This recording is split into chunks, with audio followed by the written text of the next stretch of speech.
2002. A young reporter in Texas with dreams of being the next Katie Couric had her dreams and her very future stripped away by the hands of another. Who did it? We don't know. Perhaps we never will. This is a mystery that has spanned the past 23 years. This is Night Owl. G'day, my fine law-abiding citizens. I'm Ted, your host. Welcome back to Night Owl. Now, I noticed you probably noticed something a little bit different. Well, I decided to change up the format a bit. Now, as you can tell, I do have a pretty severe speech impediment. And because I was concerned about how well people could understand me, I quite often used AI voices to cover it up because it is easier to understand me than my actual voice is. I know somebody's probably sitting back there now going, yeah, dude, you should probably come with your own subtitles. Well, hey, you're in luck. We got subtitles now. These things are neat. Gee, I wonder if I could get something that I could just hang around my neck that could do the same thing, when I go out and about. I'll look into that. But now, with that explanation out of the way, how about if we get into our video? Today, we're off to the official storybook capital of America, Abilene, Texas. Home of the Cowboys. Well, it's in Texas, so, of course it's got cowboys. But it's also the home of the world-famous Billy Bobs. Now, I could tell you stories about Billy Bob's. Actually, no, I can't. I've never been. It was also the home of a KRBC-TV news reporter named Jennifer Servo. She was born and raised in a place called Columbia Falls in Montana, where she, of course, attended high school. And while she was there, she was pretty big into athletics things, like she was into cross-country running, cheerleading, and she graduated in 1998. Shortly after she graduated, she enlisted in the U.S. Army Reserves. And she was pretty ambitious. One of her ambitions, though, was she wanted to become a news reporter and work for one of the big networks. So she ended up attending the University of Montana and went through for journalism, to which she graduated. The first gig she got after graduating was working at a local news station. But before long, a position became available in Abilene, Texas. Now, she loved Texas.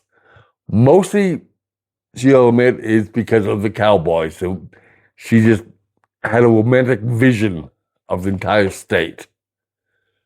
The station that was hiring was KRBC-TV. She, of course, landed herself the job fairly easily. One of her co-workers had said you could see early on that Jennifer had the tools to make her dreams come true. Then came that fateful night, the 16th of September, 2002. She finished up at the network, but before heading home, she had some running around to do. So she got home sometime after 12:30 a.m., and then at 1:39 a.m., she called one of her friends, just to shoot the shit. And that was the last time anyone talked to her. 2 days later, no one seen hide or hair of her. Her co-workers, as you can imagine, was getting rather concerned because doing no cars, no shows, that wasn't something she does. That wasn't even in her character. So now, this part I'm not too sure on. I'm not sure if it was the co-workers or if they contacted the building manager to have him do it. But someone went to do a wellness check on her. And when they got into Jennifer's apartment, they found her in her bathroom, fully clothed, face down and slumped over. Her top half being in the bathtub. Jennifer passed away due to asphyxiation and the fact that someone had struck her a lot. There was also bruising, down below. But they don't think she was actually SA'd. They think the bruising could have actually come from the perpetrator's knee as he was leaning on her. Something that's kind of strange about this, though, is they say that she was put in the water after she was already deceased. That's kind of weird, unless they thought it would get rid of evidence or something. That's not sure why they do it afterwards. To this date, the case is still unsolved, with no arrests being made.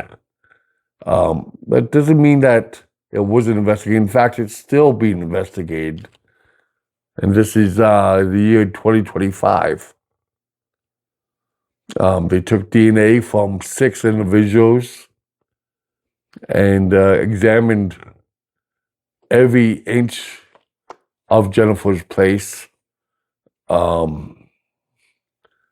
And there's a weird thing, though. The door seemed to be locked. And there was actually no sign of any kind of forced entry, which would seem to imply that maybe, just maybe, Jennifer actually knew who did it. Most people say that the thoughts of her just opening the door for a stranger was preposterous. That's something she simply wouldn't do.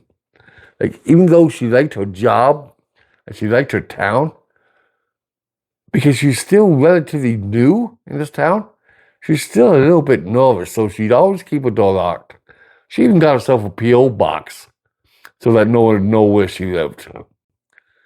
And of course, over the years, they've had leads. One came from a neighbor that said she heard Jennifer and someone else arguing for quite a while. In fact, there's one story, and I don't know if it's true or not, just a story, but somebody used Jennifer's library card to check out some books.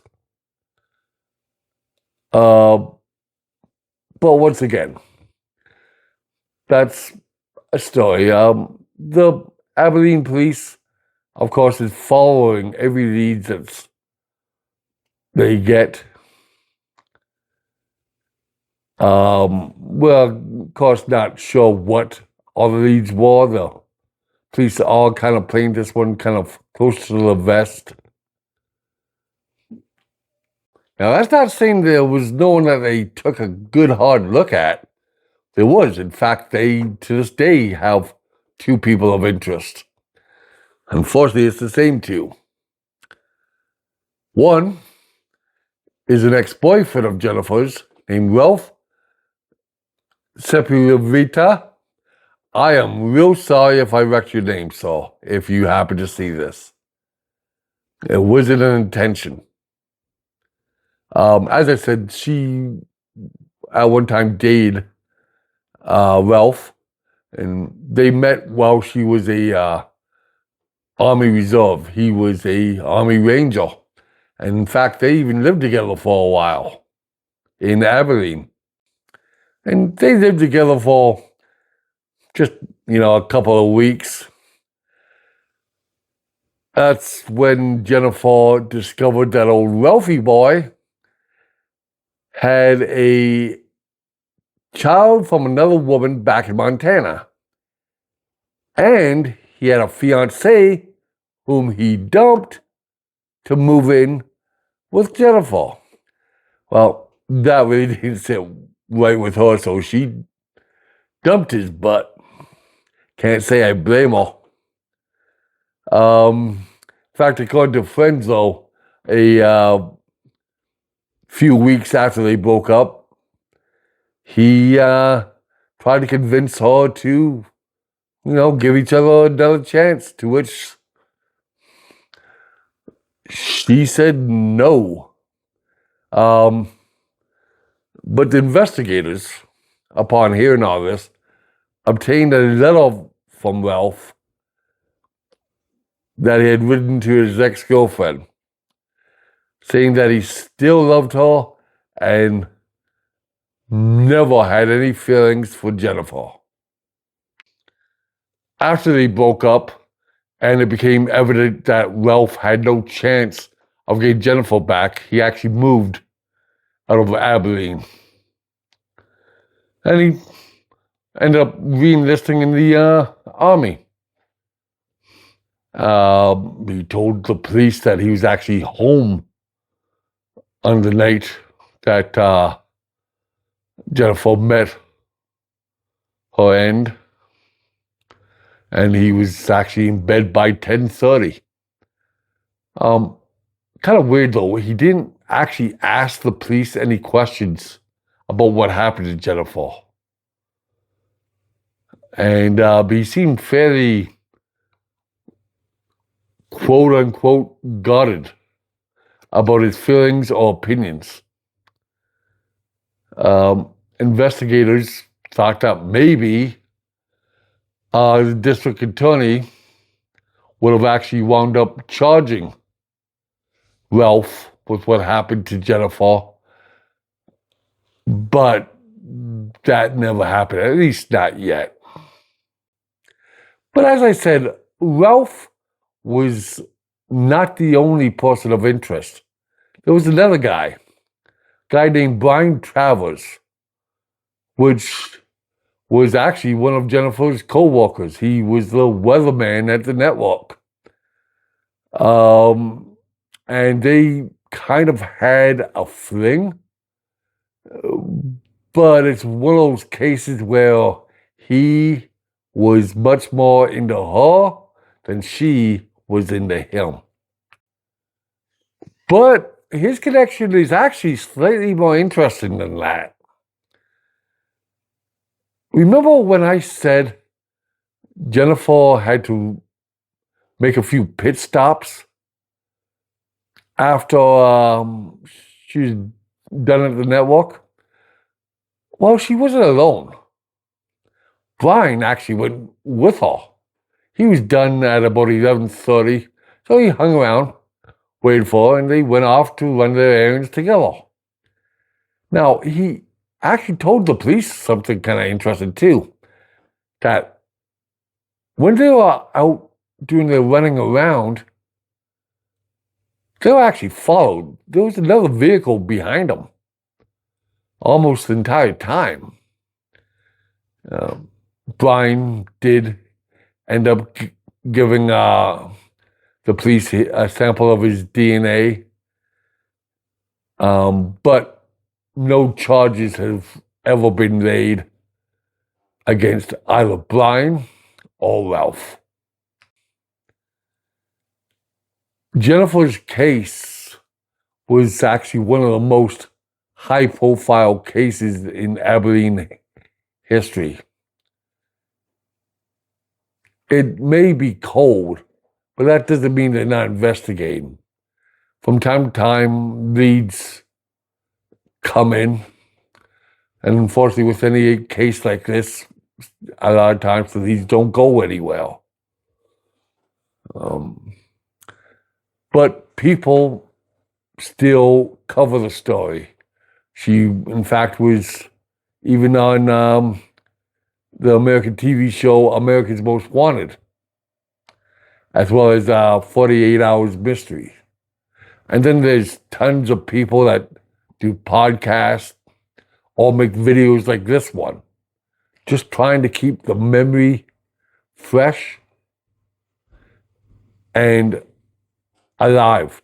And maybe someone will watch a video, or perhaps even this video, and their memory will get shaken loose to something they remember happening on that date 23 years ago in Abilene, Texas. And if that does happen, and you suddenly remember some, for God's sakes, don't just leave that to yourself. Call the Abilene Police Department at 325-673-8331. Remember, the tip you give, it may take a cold case and turn it into a solved case. So, where does that leave us? Well, unfortunately, it leaves us with a lot of questions, but so very few answers. Who do I think did it? I can't say. Mostly because I don't know. But I do know that Jennifer was a sweet young woman who had a lot of talent, more than enough talent to make all her dreams come true. That was until, instead of reporting on her story, she ended up becoming the story herself. But what do you think?